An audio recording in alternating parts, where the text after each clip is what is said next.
Бүгүнкү темабыз роза гүлдүүлөр. Же болбосо экинчи аталышы атыр гүлдүүлөр. Бул тукумга 3000ден ашык түрлөр кирет. 3000ден ашык. Бул өсүмдөргө эмне мүнөздүү?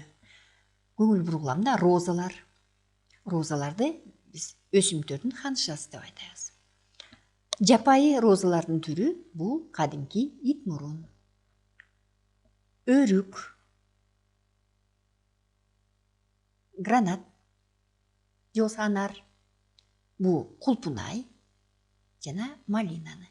Малинаны кыргызча биз дан куурай деп атайбыз. Бардыгы бир тукумга кирет экен. Ошонун ичинде кайсылар кезгет? Бактарактар. Кадимки алманы алалы. Бул дагы бактаракка. Алма, алмурут. Булар өкүлдөрү, бактарактардыкы. Экинчиси чөптөр. Көрүп атасыңар, кадимки роза да чөптөргө кирет. Кулпунай, дан куурай, жазалы, дан куурай.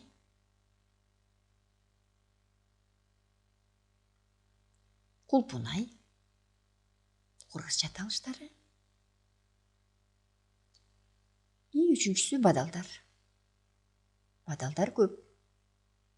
Мисалы алалы, кадимкидей эле ит мурунду. Спирея деген өсүмдүк бар. Жана башкалар. Ушунун баары деген ар кандай түр болсо дагы баары бир тукумга кирет экен. Эми булардын жалбырактарына көңүл буралы. Мисалы ит мурундуку тилкелүү. Тилкелүү деп коет жалбырагы. Өрүктүкү бүтүн, жалбырагы бүтүн деп коет экен. Бүтүн. Жалбырагы менен да бир аз айырмаланат экен. Бирок бардыгынын гүлдүн формуласы окшош булардыкы. Чөйчөкчөсү 5, желекчеси 5, энелиги сансыз, аталыгы сансыз. Бул гүлүнүн формуласы. Өрүктүн гүлүнүн формуласы, гүлдөгөндө да ушундай гүлдүн чөйчөкчөсү 5, желекчеси 5. Анардыкы да ушундай. Кулпунайдыкы дагы жана дан куурайдыкы да ушундай. Ошондуктан баары бир тукумга кирет экен. Анан мөмөлөрүн алмадай деп коебуз. Алмадай. Эмнелер кирет экен? Мөмөнүн аталышы кандай экен? Алмадай. Буга эмне кирет экен? Четин, долоно, алма кадимкидей. Анар да кирет. Алмадай деп коет экен. Мисалы дан куурайдын кыям жасап атканда ичинде кичинекей майда жаңгакчалары бар. Жаңгакча.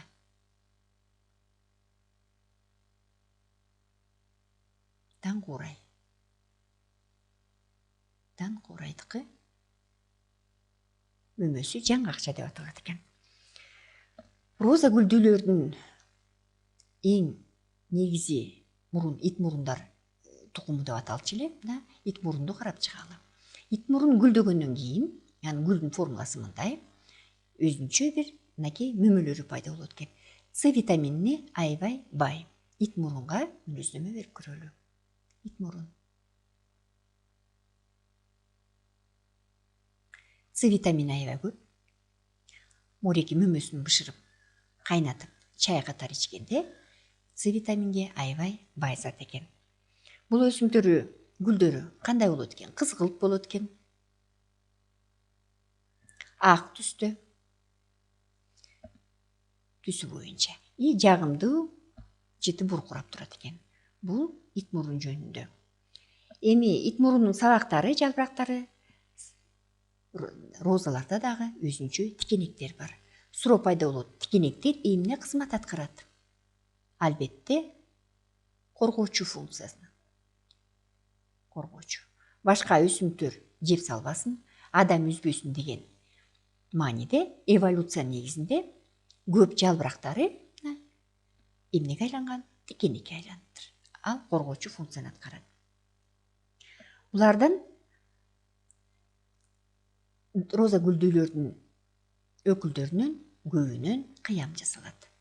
Кыям деген терминди билип алгыла. Бул варенье экен, кадимкидей эле кыям деп аталат муну. Кыямды эмнеден жасайбыз? Албетте абрикостон. Абрикос. Танкурай.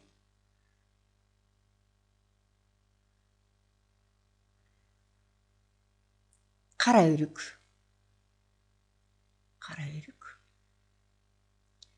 Алмадан да жасалат. Жана башкалардан. Бул сүрөттө көрүп турган кулпунайдан жасалат.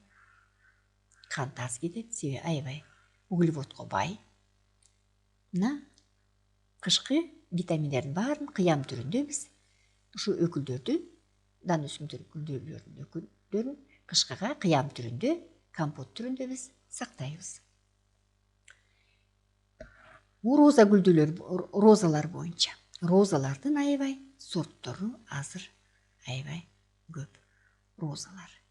Мурдагыдай белгилеп кеткендей эле, бул өсүмдүктөрдүн эң коозу ханышасы болуп саналат. Өсүмдүктөрдүн ханышасы. Биз Кыргызстанда картошканы, буудайды кандай талаа менен көп санда өстүрсөк, Болгарияда, шуну билип алгыла, розаларды өстүрөт. Эмне максат менен? Болгария мамлекети парфюмерияга эмнени даярдайт экен? Роза майын. Роза майынын косметиканы даярдоого колдонушат экен, роза майы.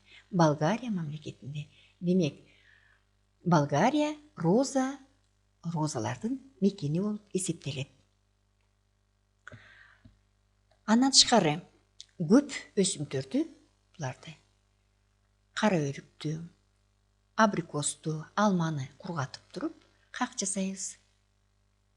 Мында дагы көп витаминдер. Алмада көбүнчө бул темирдин булагы.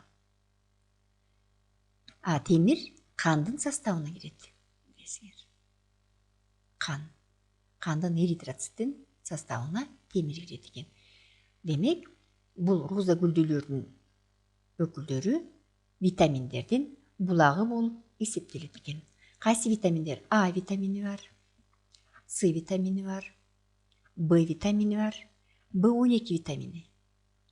Ушу өсүмдүктөрдө аябай көп экен. Демек, роза гүлдүүлөр же болбосо атыр гүлдүүлөр баары жыттуу келгендиктен дагы экинчи аталышы бар, атыр гүлдүүлөр. Адамдын жашоосуна чоң маани берет экен. Аларды биз тамак аш катары колдонобуз. Дары дармек катары колдонобуз. Андан тышкары кооздук, декоративдүү мааниси чоң экен. Демек, 3000ден ашык түр болсо дагы баары окшоштугун, гүлүнүн түзүлүшү боюнча окшоштугунан бир тукумга бириккен.